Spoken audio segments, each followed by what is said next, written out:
Graça e paz, continuando aqui então nessa série abençoada, aprendendo a servir, a ser útil ao reino. A gente continua aprendendo sobre um dos temas mais relevantes e mais importantes e contemporâneos.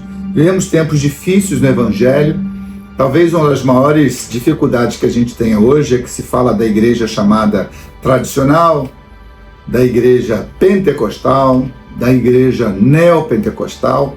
E parece que a gente continua dividindo igrejas entre, como se a gente bota marcas em produtos, em uma igreja de um segmento, outra igreja de outro segmento. E nessa luta, o Senhor Jesus, para acabar com essa nossa criancice, com nossa imaturidade, quando ele foi perguntado sobre aquilo que é falso e aquilo que é verdadeiro, Jesus, quando falava sobre o falso profeta, lá em Mateus capítulo número 7, ele ousou dizer que é pelos frutos que se conhece, então, uma árvore. A árvore boa não pode dar frutos maus, nem a árvore que é ruim dá frutos bons.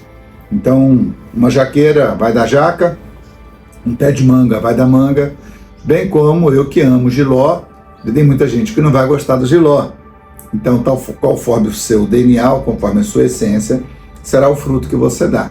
E como a gente então vai pegar essa fórmula e traduzir de forma prática e literal para o ensino da igreja desse tempo moderno? Se você quer saber então como saber o que é falso e o que é verdadeiro no cristianismo, entenda de forma muito prática o que é fruto para mim e o que é fruto para você. Gálatas capítulo 5, versículo de número 22, então, vai falar sobre fruto e fala sobre fruto do Espírito. Lá no capítulo 7, então, de Mateus, Jesus vai falar sobre a casa que vai ruir e a casa que vai vencer a ilusão e os momentos difíceis. A igreja que na prática vai triunfar nos momentos de maiores diversidades é aquela igreja que ela tem fundamento, daquela igreja que tem fundação, aquela igreja que é prática. A igreja, de fato, nunca foi uma igreja que não passou por dificuldades e nem por provação. Então, se nós queremos saber a igreja que triunfa, a igreja que triunfará e a igreja que presta para esse tempo, a gente precisa entender, então, no Novo Testamento, o que é a fórmula tão sagrada que Jesus nos deixou. Se queremos ser úteis, se queremos servir, se queremos ser ministro de Deus para esse tempo, a gente precisa, então, entender o que é fruto. E o que é fruto, então, do Espírito Santo.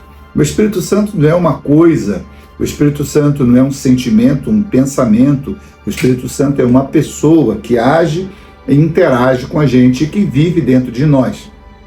Se de fato o Espírito Santo age em, por nós e através de nós, ele age dentro, ele age para cima e ele age ao redor de nós.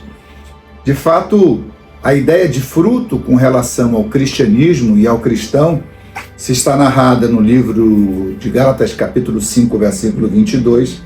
O fruto é nada mais, nada menos do que a única maneira da gente poder aquilatar, avaliar, ou aferir o que é um cristão de fato e verdadeiro. Talvez a gente tenha grande dificuldade porque nós queremos aferir um cristão pelos seus dons carismáticos, mas entenda bem, o carisma nos coloca no alto, só o caráter nos mantém no alto.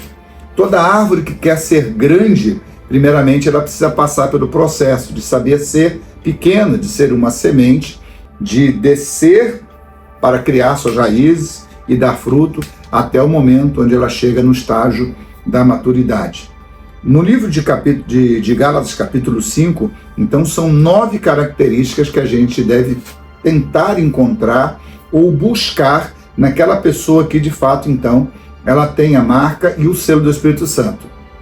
Quais são essas então 9 características de um homem que deve ser usado, que deve ser procurado e que vai ser útil então ao Evangelho?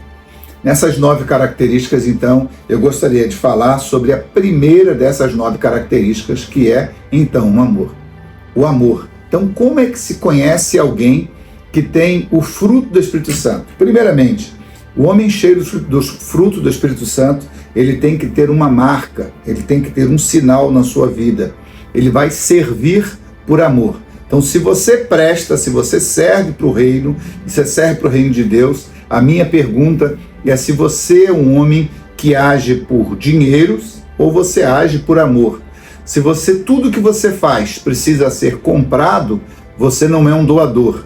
A palavra grega que a gente vai encontrar em Gálatas 5:22 para o amor é a palavra ágape, que ela tem a ideia exata de altruísmo e não de egoísmo. O homem cheio de amor, talvez ele tenha mais perto daquela ideia de Romanos capítulo 5, versículo 8, onde a palavra de Deus diz que Deus prova o seu amor para conosco em que Cristo morreu por nós, sendo nós ainda pecadores. O amor, ele não é passivo, o amor, ele é ativo.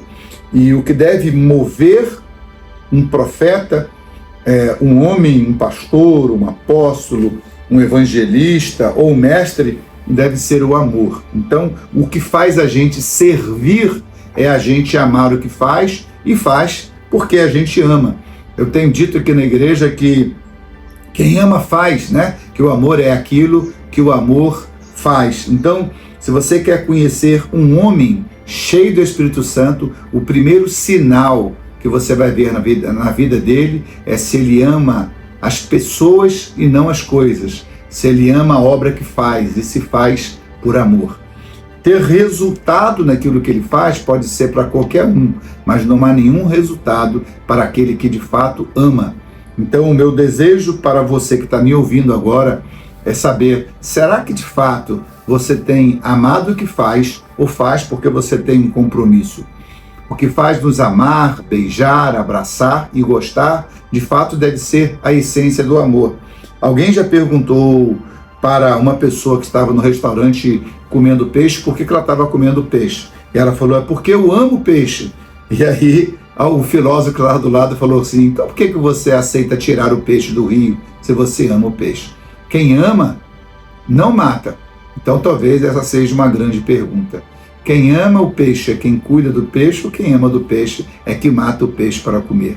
Existem muitas pessoas no mundo que dizem que amam, mas estão matando porque tem egoísmo, tem o ilusionismo, porque tem uma desejo, uma vontade de castrar o outro e de usar o outro para suas próprias delícias e vontades. Quem ama, abre mão, conforme o ano 5, quem ama doa, quem ama serve, quem ama se entrega, quem ama não pega para si. Quem ama não colhe uma planta, quem ama vai adubar para que aquela planta possa crescer e embelezar a todos quanto por ela passam. Um beijo, Deus te ama, seja firme e prossiga amando e não lutando para ter para você, mas sempre se doando como Jesus fez. Um abraço, graça e paz.